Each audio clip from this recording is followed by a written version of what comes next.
I were a Polish government official, I'm pretty sure that I'd be saying, okay, don't actually start a nuclear program now, but get all the pieces in place. Wouldn't you?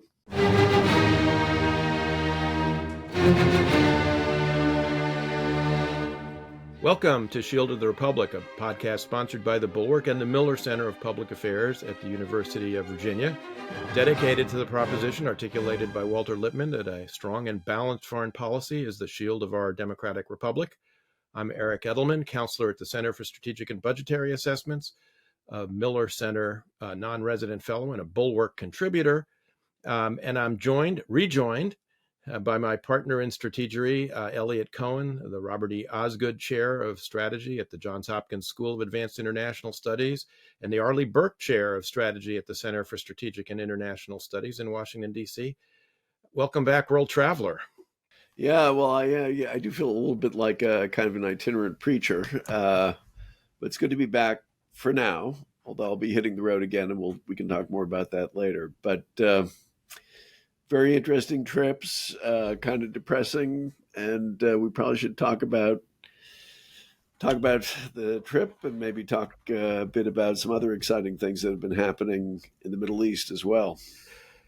Yes, so plenty to talk about, and you've been in the middle of both arenas here, having been to Ukraine yourself on this trip, and then having written in the Atlantic about the Iranian, fairly large-scale Iranian attack on Israel over the weekend. So we'll get to that. But let's start with kind of getting a trip report for you from Ukraine. I noticed just this morning that General Syrskyi, the commander, was explaining that the battlefront is getting much more difficult for the Ukrainians. They're clearly being outgunned at this point by the Russians. The ammunition shortages that are attendant to our lack of military assistance because of the inaction and utter irresponsibility of the Republican conference in the House of Representatives, is taking a toll. But how did it look from on the ground in Kyiv and elsewhere? Sure. So this was my third trip to Ukraine. I've had two others. Again, this was a small group. I went with some Polish colleagues from their Foreign Affairs Institute, PISM, PISM. We were accompanied by General Roman Nadrzejczuk, who had been the previous Polish Chief of Defense Staff, our mutual friend Mick Ryan, formerly of the Australian Army, and my colleague here, Seth Jones. So it was a very good group. It was a small group, and I think what we all came away with a somewhat grim view. The Ukrainians will fight. I mean, let's be very clear about that.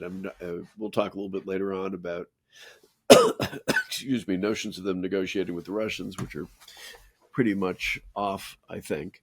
But you could feel it. So there's the stuff everything that's been reported: shell shortages, ratios of fire of 5 to 7 to 1 or even more.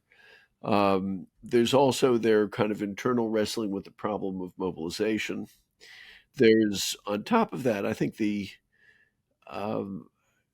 one big issue that you can see is these people are tired. I mean, they've been waging existential war for 2 years now. And of course, many of them have been thoroughly engaged before.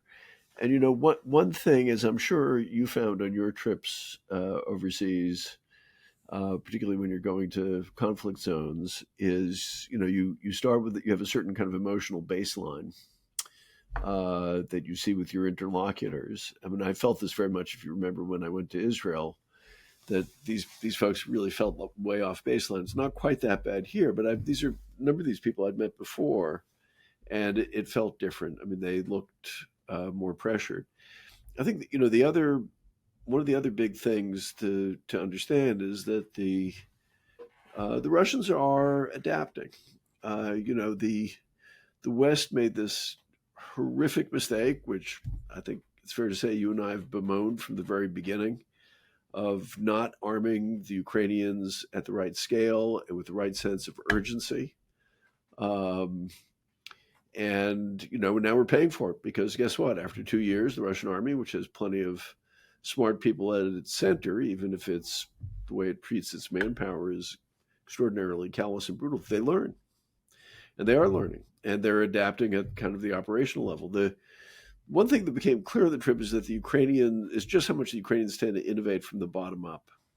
This is a point that Mick made in his excellent Substack and during the trip as well. And you see that, and they've recovered some of their mojo in terms of electronic warfare. The effect of Chinese, more or less non-lethal support is becoming clear. North Korean stuff. Now, there are some bright spots, and I do want to mention those. One is it's clear that Ukrainian technical innovation is still quite remarkable. They have their own drone industry. Of course, they had the biggest part of the Russian aerospace industry before the breakup of the Soviet Union. But it's not just that they're producing, interesting new widgets. They are producing them at scale, and even some of the less exotic things. So they now are producing a bunch of self-propelled howitzers every month, which is something they weren't producing before. So their industry is getting mobilized. It'll be mobilized, I think, outside Ukraine as well as inside it. And they understand that they have to produce at scale. But overall, it felt grim, and it felt particularly grim because I have to say, as an American, I just felt ashamed. I just felt deeply ashamed that we were letting these people down because of some stupid republic, blind, selfish, uh, uninformed Republican congressman. And it's not a large number, but it's enough to throw things into chaos. I felt terrible being an American overseas, which is a feeling I always hate. Yeah. What you're saying about Ukrainian innovation is very consistent with what some of my colleagues on the National Defense Strategy Commission, who were in Ukraine at roughly the same time you were, being hosted by the Minister of Strategic Industries. Yeah, who we So met with. they saw a lot of the defense innovation that you were talking about. I think the reason that it's important to maybe dwell on that for a moment, and I'm glad you raised it, is that I think when you talk to critics, right, or like Senator J.D. Vance, who had a op-ed, a pretty egregious one in the New York Times, saying the math doesn't add up. There's no way Ukraine, can win against Russia because it's bigger and it's stronger. There's a kind of I would call it a Marxoid view of the war, which is that because Russia can outstrip Ukraine in terms of manpower, and manpower is a very, very serious problem for the Ukrainians, as you've mentioned. I mean, some of the fatigue you're talking about, I think, is because they haven't been able to really rotate troops the way one would like, in part because of manpower shortages, some of which are, I think we have to concede are a bit self-imposed because of the limits on conscription and mobilization. But part of the answer to this sort of notion that the Ukrainians are going to be overwhelmed because the Russians can outproduce them and outman them is that Ukraine is incredibly resilient. It is, very innovative. It does have a lot of productive capacity. And of course, if we harness the collective capacity of all of Ukraine's friends and allies, it vastly outstrips, what the Russians can do. So this, emphasis on Ukrainian indigenous defense production capability and innovation is important because I think it's got to be part of a theory of victory for Ukraine. Yeah, it's Senator Vance is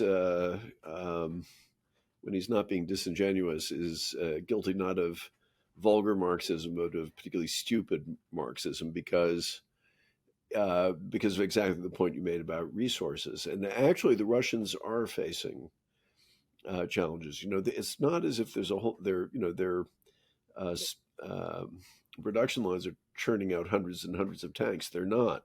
What they're doing is they're drawing down their Cold War stocks, which were vast.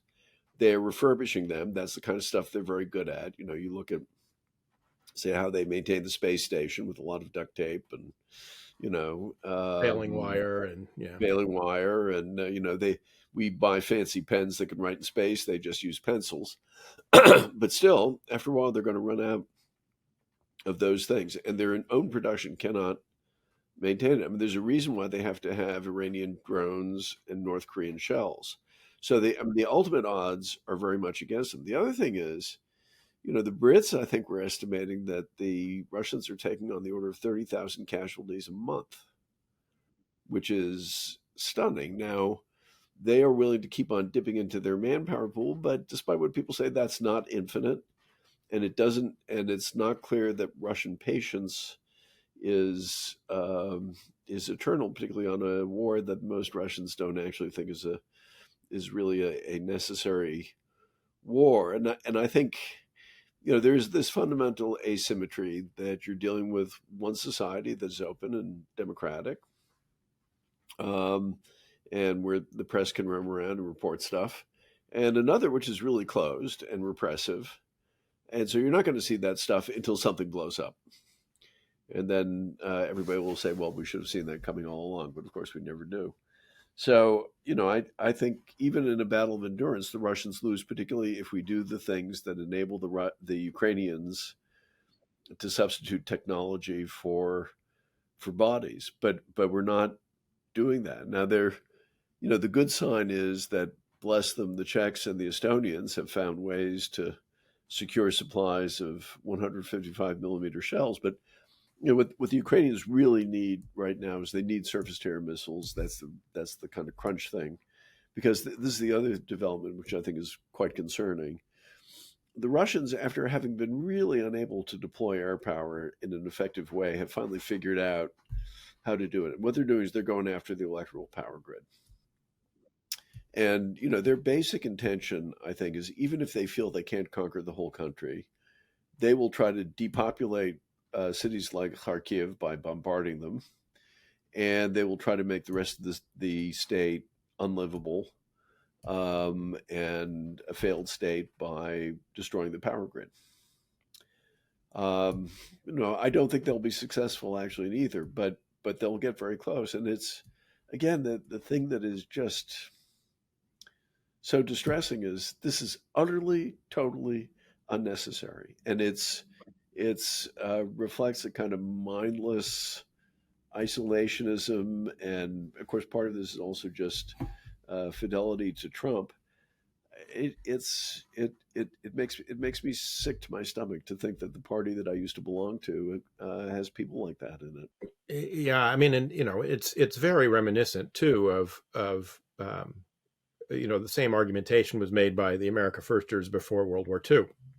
The Allies can't beat Germany. The Germans will outproduce them, and they, will have more manpower than the French and the Brits, and of course we shouldn't bother aiding them. And of course, the one begets the other, right? If you don't aid them, well, of course they're going to lose, and it doesn't take into account what the consequences of defeat are, of course, which is the other unspoken part of the argument. I want to come back to the energy grid targeting, the geothermal plants that they're going after, et cetera, in a minute. But before I do, I just wanted to confirm a prior, which is my sense from observing this from afar, is that although the Russians are replenishing their manpower losses, they're doing it with essentially mass and not quality.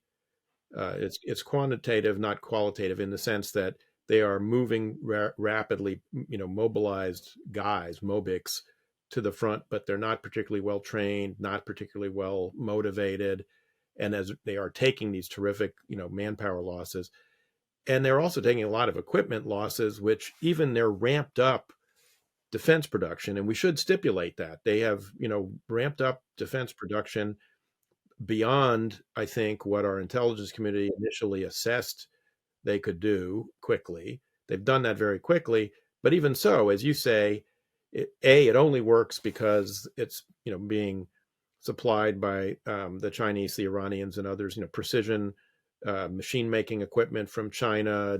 Drones and turnkey drone factories from Iran. Propellants, I'm sorry, propellants, and propellants, explosives. gun cotton, et cetera.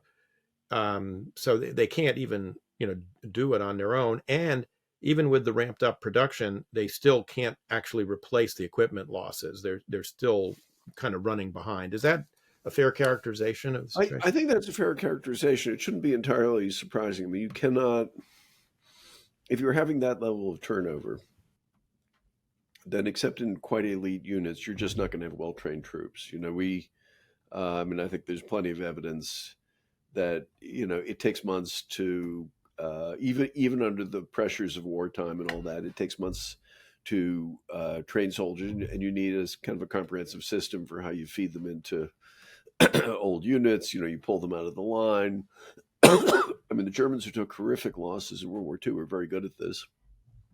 Pull a division out of the line, fill it with fresh recruits, go through a training cycle, even if it's an abbreviated and intense one, and then put them back in. The the one thing though that conditions this, I think, is that historically, and I think this remains true today, the Russian military is, tactically has never been particularly proficient, except to some extent on the defense. On the offense, they've always been not a whole lot of subtlety, a lot of frontal assaults, terrible combined arms at the local, small unit level, and so on. Where the Russian skill has been at the level of what people call operational art, and that is handling large formations, looking at a whole front and saying, we'll feint here, we'll attack there, incorporating deception and that sort of thing. And I think you're seeing somewhat more of that. That said, you do have a sense that they're continuing to be extraordinarily reckless in how they spend human lives, and which they don't care about, but they're also spending equipment which they really should care about at some level. Um, and so, it's always, I think in war, it's always either to overestimate or underestimate your enemy. I think we went into this war with a radical overestimate of the Russians. I think a lot of us kind of fell into, and I would probably put myself in this too, somewhat underestimating them. And now I think there's a pendulum swing back, and we may be overestimating them again. So I think they have recovered in many important ways, but that's it. And the other thing really important, I think, to remind everybody of is, this is a war of multiple campaigns. And there's the campaign on the different land fronts. There's the naval campaign, which the Russians have been losing big time in the Black Sea. There's the strategic strike campaign, in which they've done particularly well against the electoral system. But then the Ukrainians are having these tremendous successes, well, substantial successes, I should say, against key nodes in their petrochemical against their petrochemical industries. I think accepted figure is reducing their output of some of the refineries by about 12%, which is not inconsequential. Of course, needless to say, we then begin criticizing them for this, which I'm I glad mean, you raised that. it's not Driving me as crazy. yeah, it is not as strategically imbecilic and self-destructive as what the hardline Republicans are doing, but it is strategically imbecilic, and maybe you'd like to explain to our listeners why. Yeah, so I mean, you've written about this, and actually, so have I. Frank Miller and I and John Herbst have a piece that it's about to appear in the Bulwark in the next day or two. Um, so first, uh, this began to. Well, let me back up. This started from the get-go with the administration making it clear to the Ukrainians that they did not want the Ukrainians striking Russian targets inside Russia with U.S. supplied equipment.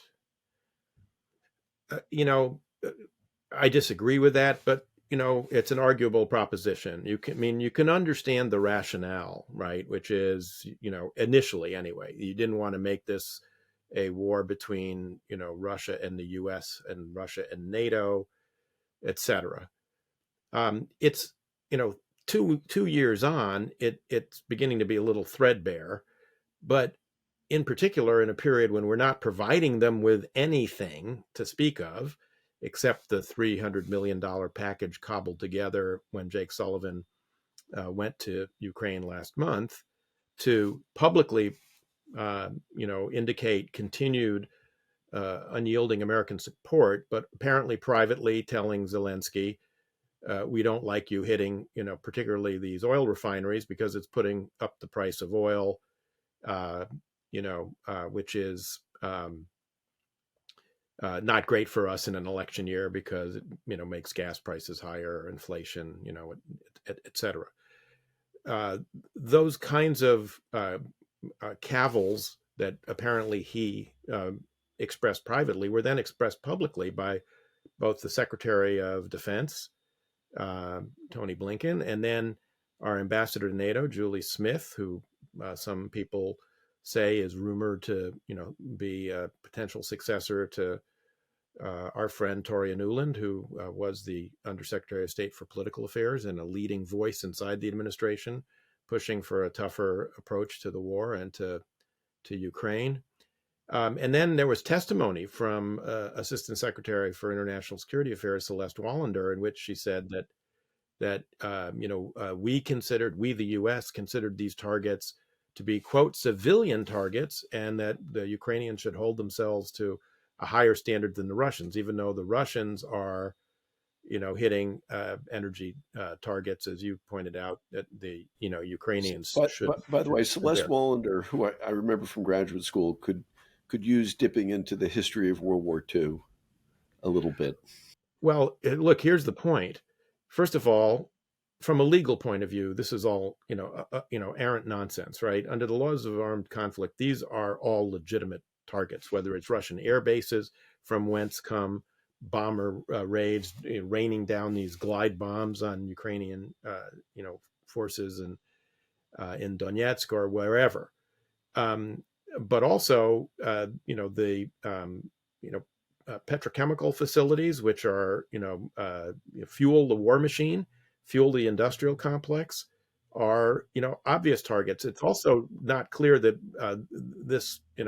these refineries are producing for export. Most of that production appears to be domestically consumed by the war machine. So, kind of from a law of armed conflict point of view, this is nonsense. Oh, by the way, during the campaign against the Serbs in Kosovo back in the late 90s in the Clinton administration, we hit those kinds of targets, ourselves. From the end of 1944 until the end of the war, that was one of our top priorities, was to go after German petrochemicals, and for excellent reasons, because that's what fuels the war industry.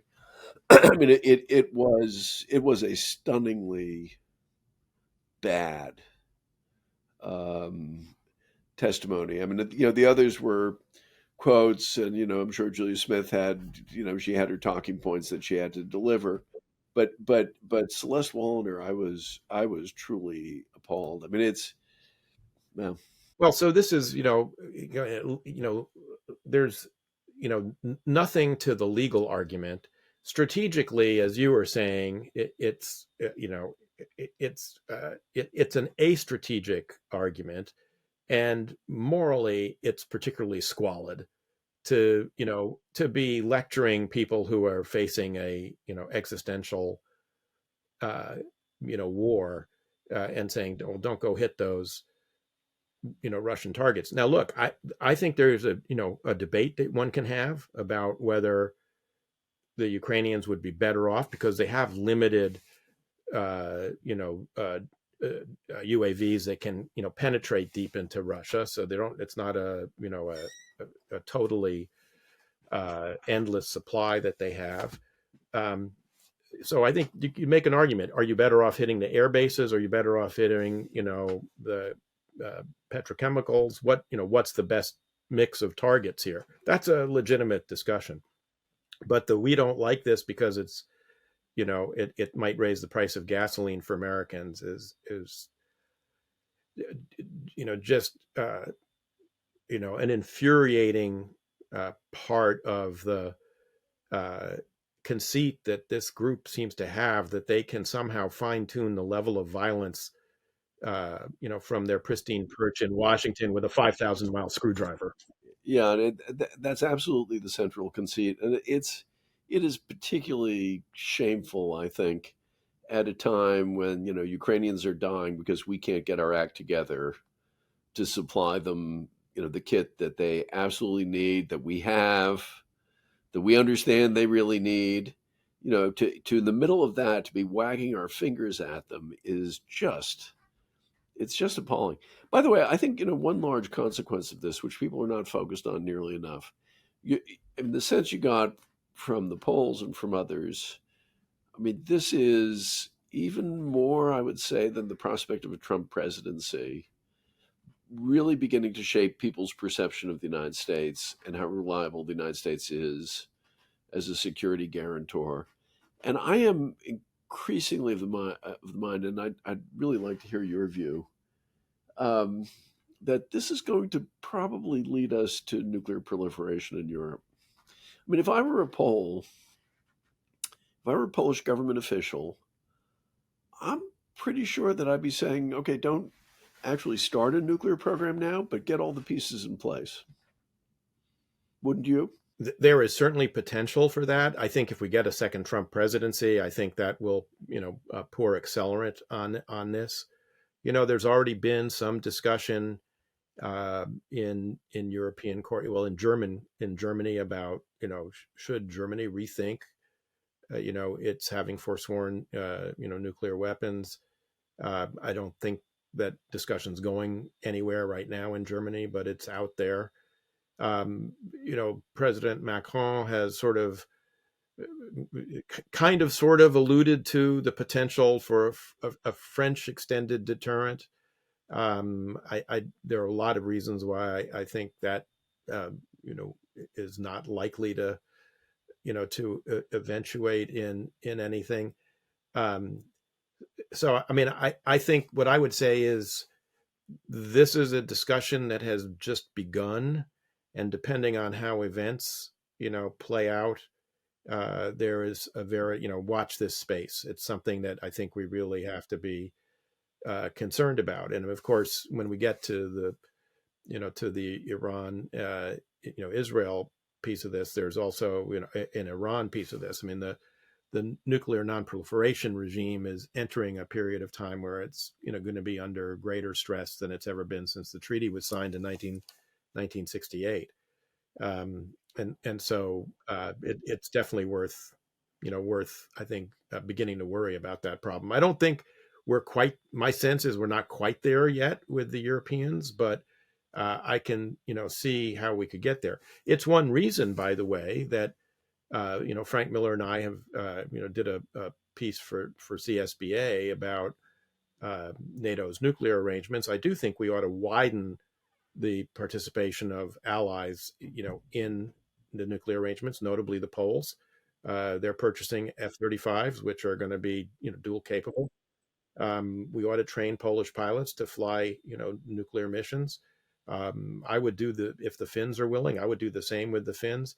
I don't know enough about the Jas Gripen fighter that the Swedes have, about how easy that would be to make that a dual capable aircraft. But I mean, I do think that we ought to be expanding, the nuclear mission to get allies sharing more broadly in it, in part to reassure them um, about the solidity of our commitment to the nuclear umbrella. But The problem I've always wondered about with these kind of dual key arrangements is, at the end of the day, there still are nuclear weapons, and we'll still be the ones who can give a yay or nay. And I can imagine a sovereign government that's really pretty down on the credibility of American guarantees, saying that's not good enough. I wanted to ask you a question, but I'm sure our listeners who are only listening on a podcast rather than on YouTube probably can't see us,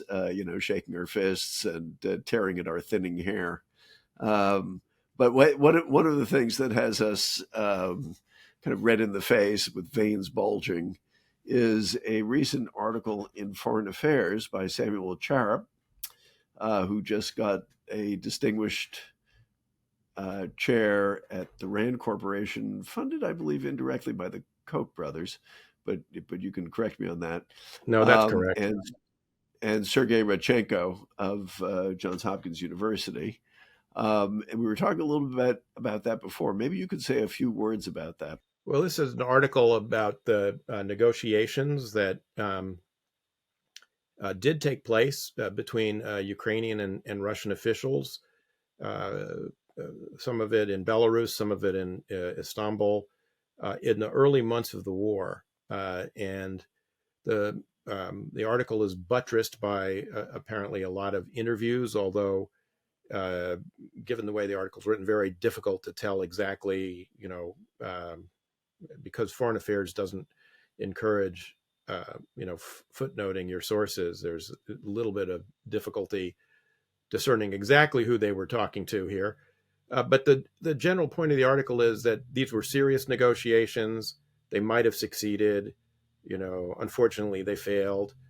But the implication is, we could have negotiations again. In fact, you're seeing people tweet this article out saying precisely that, and it comes from the usual quarters. It's folks like Emma Ashford, and others who are part of the Koch, Cato, Quincy Institute, Responsible Statecraft Industrial Complex. And my concern is, that the article will be used to, crank up American pressure on Ukraine to negotiate. But there's also another side to this, that actually there's a Polish dimension to this that is got to do with PISM, who was your colleagues on the trip you just took, and maybe you could explain that to our viewers and listeners. There's a long string of tweets by Daniel Seligowski, who's one of their top Russia experts, which is very, very good. Noting that some of the people they didn't talk to were the Poles, who were actually very intimately involved in this. They were providing security for the Ukrainians. And he makes a number of just very, very basic points. First, as you may recall, but you wouldn't really learn from the article, the Ukrainian team was probably poisoned. Just enough to let them know to be that the Russians could touch them. Actually, Roman Abramovich was also poisoned in that. But the current defense minister, Rustam Umerov, was poisoned as well. He said, if you look at the composition of the Russian delegation, these are the people who have a track record as being the ones who hate Ukraine most and want to see it completely destroyed. And he said, of course, this comes on top of Bucha, and that, hideous massacre. And his conclusion, which I think is the right one, is, maybe the Russians would have been willing to accept unconditional surrender, maybe, but that was about it. And then it was a fraud, and it just, there's just no limit to the credulity of Western intellectuals, I think. It's not that the empirical evidence that they present from the interviews is wrong necessarily. It's just that it's news from nowhere without a context. And one of the points Seligowski makes that's very telling, I think, is that yes, the Russians were there negotiating, but it became pretty clear they were negotiating in bad faith. Yeah. Well, I mean, what I was going to say, it's the ability of particularly of intellectuals in the West to want to put a benign construction on malign behavior. And we see that, I mean, maybe we can use this as an opportunity to shift to talk about the Iranian attack on Israel. So it's been astounding to me, okay, here the Iranians, the Israelis take out a couple of Quds Force guys. Of course, the Iranians have been doing all kinds of awful things across the border, and they, in the past, they've They blew up our embassy. They've tried to kill Israel. They've attacked Israeli embassies overseas. They've blew up a Jewish community center in Buenos Aires. They're supporting attacks on merchant shipping. But somehow it was outrageous when the Israelis took out these Quds Force guys. And of course, we did So that. then they, We did that in January 2020 with Qasem of Soleimani. course, right. But then, so the Iranians fire off well over 300 drones, cruise and ballistic missiles, which are thankfully almost entirely intercepted by a very interesting array of U.S., U.K., France, Jordanians, but mainly the Israeli defenses, not in terms of the drones, but in terms of the ballistic missiles, about half of which may have not even managed to get there. The Israelis, there's one, I think, Bedouin girl who was injured. It's a very minor damage at an Air Force base, but that's it. So, these things go in waves. So the first wave is, oh my God, the Iranians are going to do something terrible. The Iranians do it. And then everybody said, well, they're really very moderate. They told us it was going to be coming. They probably knew that none of the missiles was going to get through. And so this was just a signal. And for God's sake, don't escalate, which, is the refrain in of course, Ukraine as well. And it just strikes me as like a systematic kind of idiocy that besets Westerners when they look at this, because one of the problems here is you're looking at one little episode. There's one episode. They fire off this salvo, none things get through. Well, part of the larger significance here is not just that they didn't get through. Okay, the Israelis were good. We were good. The technology was good. We were also lucky. The Israelis were lucky too. That doesn't mean that people will be lucky the next time. And the other thing is the Iranians, as they always do, have kind of now moved the goalposts. It's now okay for them to directly attack Israel. That's kind of part of the rules of the game, which was not part of the rules of the game Right. before. And the scale of the attack. I mean, it's not just that they can attack Israel, but with an incredibly large scale. and the idea that they knew that nobody was going to get hurt, that's ridiculous. I mean, it just is, in terms of an industrial accident waiting to happen, that'd be enough. But I was saying to some colleagues, we were discussing this. I said, let's remember that just the other day, Salman Rushdie published his memoir, Knife, which is about the attack on him at Chautauqua. This is actually from the stage that I'd been speaking at 2 weeks before. And they never paid for that. They were never held accountable for that. They were never held accountable for things like the attack on the Jewish Community Center in Buenos Aires.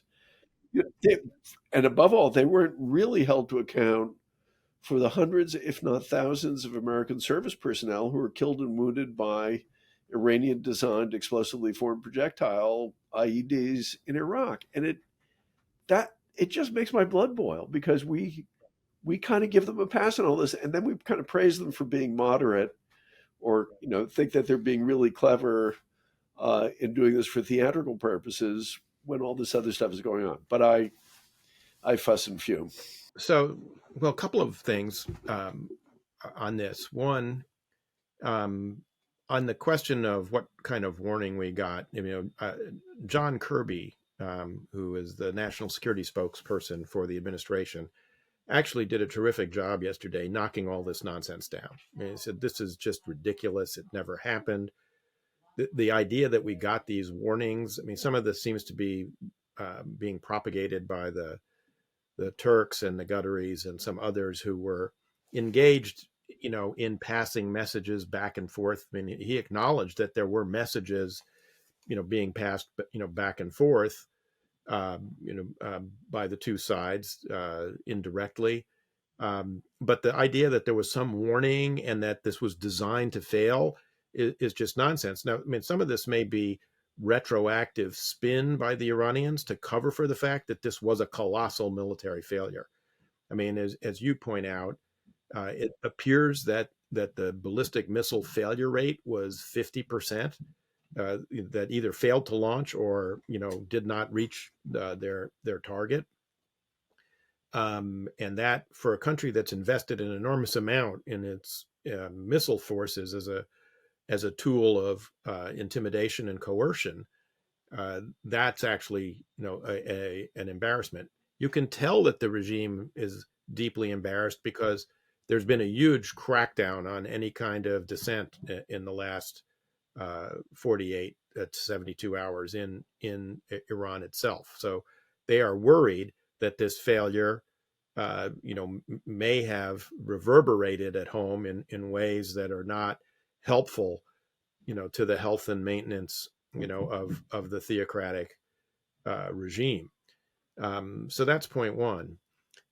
Point two, however, is a little more complicated, which is, look, this was a great success for Israel, certainly for David Sling and Iron Dome and Arrow, the ballistic missile interception program that the Israelis have run for some years.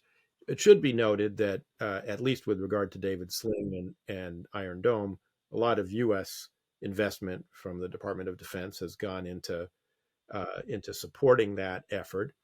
But the other thing that's noticeable here to me, anyway, and I think you kind of adverted to it, this was a important collective effort, not just of Israel, but orchestrated by General Kurilla, the very capable commander of CENTCOM, Central Command, along with not just the U.S., but with UK, some French forces based in Jordan, but also apparently, Jordanians, Emiratis, and Saudis involved in this as well.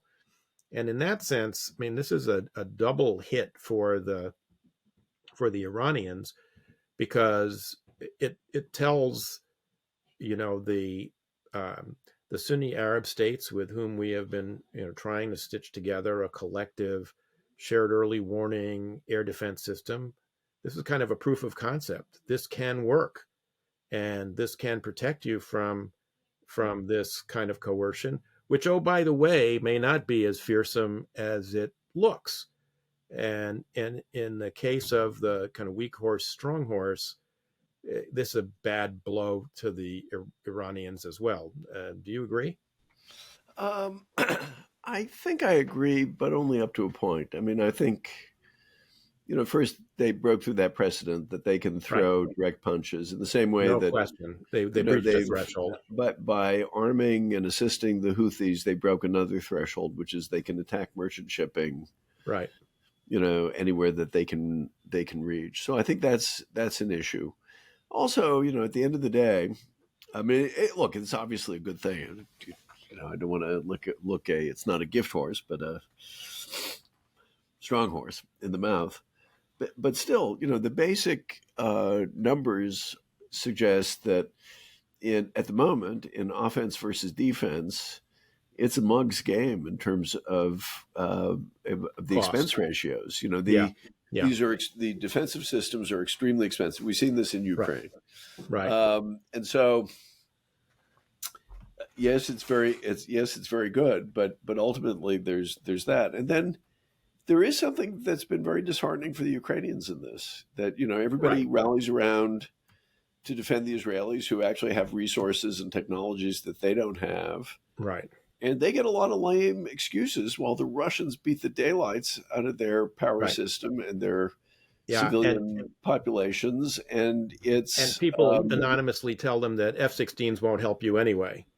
right. And so in a certain sense, I think it's been demoralizing. I mean, the Ukrainians basically support the Israelis on this. And I believe the Israelis kind of quietly are supporting the Iranians too, by the way. This does, I think, though. I mean,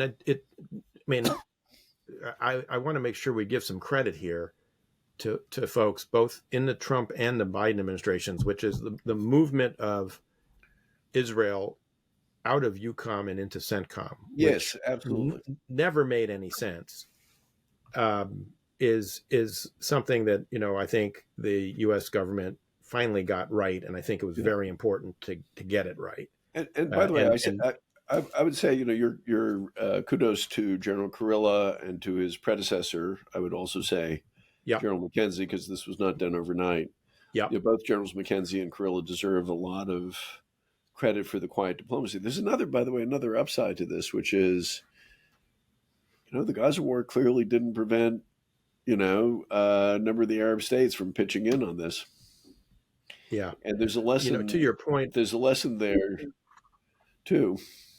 yeah, I agree. And to your point about the cost imposition that this allows the Iranians to execute on Israel and its allies, because the cost of defense and intercept is higher than the marginal cost of adding another, Imad missile to the arsenal. It's true. I think what it highlights is the importance of investment in directed energy Yes. uh, as a tool for defense. I mean, obviously, high powered lasers and microwaves are going to have to be harnessed in a way that allows you to use them, to take down, cruise missiles, UAVs, ballistic missiles, etc., because that gives you more or less a bottomless magazine with much lower cost per shot. And that's apparently on the march, although, does that stuff work in the fog? Right.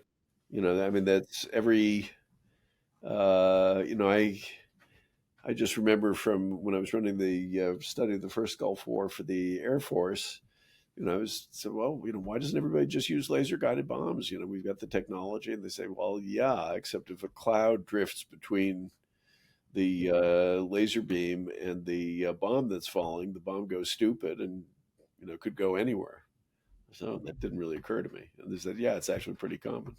So, Elliot, let me ask you this. The Israelis now are in a kind of excruciating position. I mean, I think both you and I agree, although tell me if I'm wrong, but both of us agree that it's impossible to let this go by without Israel making some response, in part because this is an important threshold, as you said, that's been breached by the Iranians, and it can't go by without a riposte from Israel. By the same token, this Western and particularly U.S. Fixation on escalation management and preventing escalation puts the Israelis in a difficult bind because, of course, the defense, both because of the U.S. investment and the actual role that CENTCOM played in help orchestrating all of this, could potentially be at risk depending on what happens. And this is obviously a debate. The Israeli war cabinet's in their third day of debate and discussion about how to respond to this. I mean, interestingly, by the way, there's some reports that Benny Gantz, who used to be the defense attaché here, was the chief of defense, is the head of the opposition coalition now in the war cabinet. He was also chief of defense at one point. That he was actually proposing on Saturday night that the Israelis respond immediately while the Iranian attack was going on, which from my point of view, had a lot to recommend it because it would have been impossible for anybody to object at the point that Israel was under attack for them to be retaliating, and it would have obviated some of this discussion that we're having now. I don't know if it's true, but I mean, that has been reported. So what would you do if you were in the war cabinet advising Prime Minister Netanyahu? What would you tell him to do? There's been a lot of discussion about cyber attacks not in Iran, but against proxies. There's been talk of like one, demonstrative strike in downtown Tehran to take out, I don't know, the IRGC headquarters, the MOIS headquarters or something in the middle of the night. So there's no collateral damage and no civilians killed. What, if even if the Israelis telegraphed that, I will tell you, and executed it in a way that minimized civilian casualties, instead of being rewarded by people saying how moderate they are and how clever they were for doing it, they would be excoriated for escalation. But never mind, put that to one side. Yeah, and also the Israeli mindset after October 7th is okay, fine, denounce us. I think I would probably say first, the Israelis have a long tradition of doing things and not taking credit, but maybe giving a wink. So if you remember, when you and I were in government, there was the North Korean nuclear reactor in Syria, which they blew up, and they weren't going to say, they didn't say anything about it. They wanted it that way, which suited their interests but didn't say ours. And it's part of this kabuki of the Middle East where bad things happen, but you don't necessarily crow about it, and everybody understands what's what, and you get on with business. I think so. That's first thought. I would probably say that should be the approach this time. I probably would not blow up an empty building. I would say, to make this painful, you're going to have to kill some senior Quds Force IRGC people. That also has the benefit of weakening them. And I think I would probably opt, if there are juicy targets in Syria or Iraq or Yemen, that would be fine. But I think, for the Iranians to wake up one day and there are, a bunch of smoking craters where some IRGC office buildings stood, or for those things to be hit during the middle of the day,